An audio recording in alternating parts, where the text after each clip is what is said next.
हरे कृष्णा। स्वागत है आप सभी का आपके अपने YouTube चैनल काजल पत्रिका में।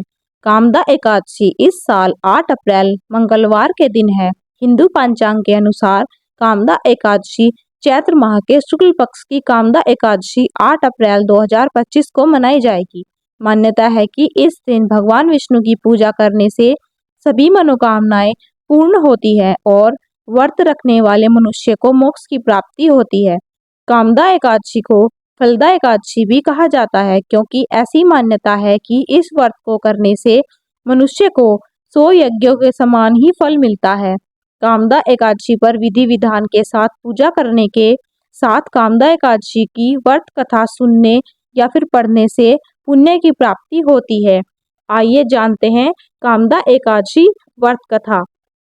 चैत्र माह की शुक्ल पक्ष की एकादशी। युधिष्ठिर बोले, हे वासुदेव, आपको नमस्कार है। आप मुझसे कहिए कि चैत्र शुक्ल पक्ष में एकादशी का क्या नाम है।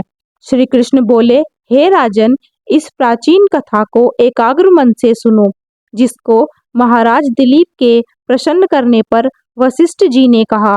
दिलीप बोले, हे भगवान, चैत्र शुक्ल पक्ष में किस नाम की एकादशी होती है। वशिष्ठ जी बोले, हे नृपश्रेष्ठ, आपने उत्तम प्रश्न किया। चैत्र के शुक्ल पक्ष में कामदा नाम की एकादशी होती है। वह पवित्र एकादशी पाप रूपी ईंधन को भस्म करने के लिए दावानल की तरह है। हे राजन, पापों को नाश करने वाली और पुण्य को बढ़ाने वाली इस कथा को सुनो। प्राचीन समय में स्वर्ण और रत्नों से सुशोभित रतनपुर नाम के नगर में मोदोन्मत्त, पुंडरीक आदि नाग निवास करते थे।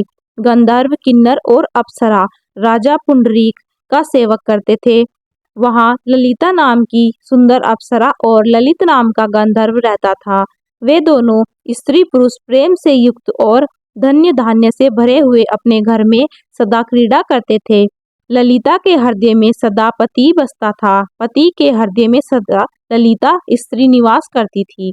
एक समय सभा में पुंडरीक आदि गंधर्व क्रीड़ा कर रहे थे और स्त्री रहित ललित गंधर्व गान कर रहा था। वह ललिता की याद करता हुआ बेसुरा गाने लगा। उसके पद ठीक ताल पर विश्राम नहीं लेते थे।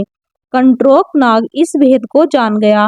उसने पुंडरीक नाग से जाकर सब वृतांत कह दिया। क्रोध से पुंडरीक की आंखें लाल हो गई।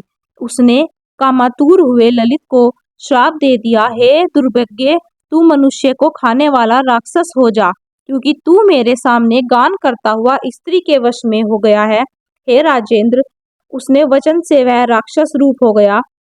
उसके भयंकर मुख और बुरे नेत्रों को देखते से डर लगता था। भुजा 4 कोस लंबी और मुख कंदरा के समान था। सूर्य चंद्र के समान नेत्र, पर्वत के समान गला, गुफा के समान नासिका के छेद और 2 कोस लंबे होठ थे। उसका शरीर 8 योजन ऊंचा था। इस प्रकार वह राक्षस हो गया। ललिता अपने पति की भयंकर आकृति को देखकर दुखी होकर चिंता करने लगी कि मेरा पति श्राप से पीड़ित है, मैं क्या करूं, कहाँ जाऊं। इस चिंता से उसको शांति नहीं मिलती थी। वह दोनों कठिन वन में घूमने लगे। वह राक्षस निर्दयी, पापी, क्रूरता और मनुष्य को खाने वाला हो गया।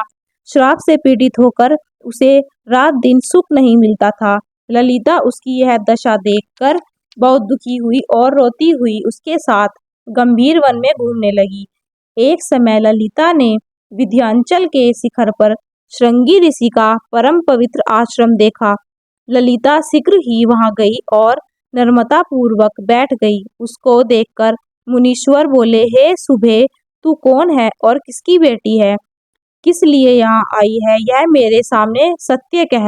ललिता बोली, वीरधम्वा नामक का महात्मा गंधर्व है, उसकी मैं बेटी हूँ। ललिता मेरा नाम है। हे महामुने, पति श्राप के दोष से राक्षस हो गया है। हे ब्रह्म, उसका भयंकर रूप और बुरा आचरण देखकर मुझको सुख नहीं मिलता। हे प्रभु, अब मुझे उसका प्रायश्चित बतलाइए, जिससे वह राक्षस योनि से छूट जाए।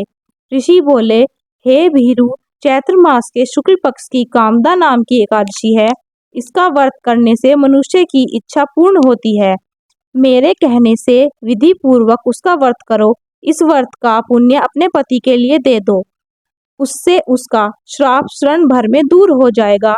हे राजन, मुनि का यह वचन सुनकर ललिता प्रसन्न हुई। एकादशी का व्रत करे। द्वादशी के दिन ब्राह्मण के समीप वासुदेव भगवान के सम्मुख बैठकर ललिता अपने पति के उद्धार के लिए बोली, मैंने जो कामदा एकादशी का व्रत किया है, उसके पुण्य के प्रभाव से इसकी पिशाच योचनी दूर हो जाए।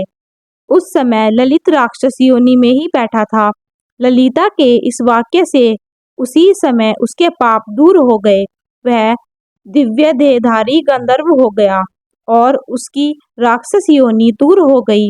हे नृप श्रेष्ठ, यह जानकर इसका व्रत अच्छी तरह से करना चाहिए। लोकों के हित के लिए मैंने तुमसे यह कहा है। ब्रह्म हत्या आदि पाप और पिशाच योनि को नष्ट करने वाली इससे बढ़कर और कोई तिथि नहीं है।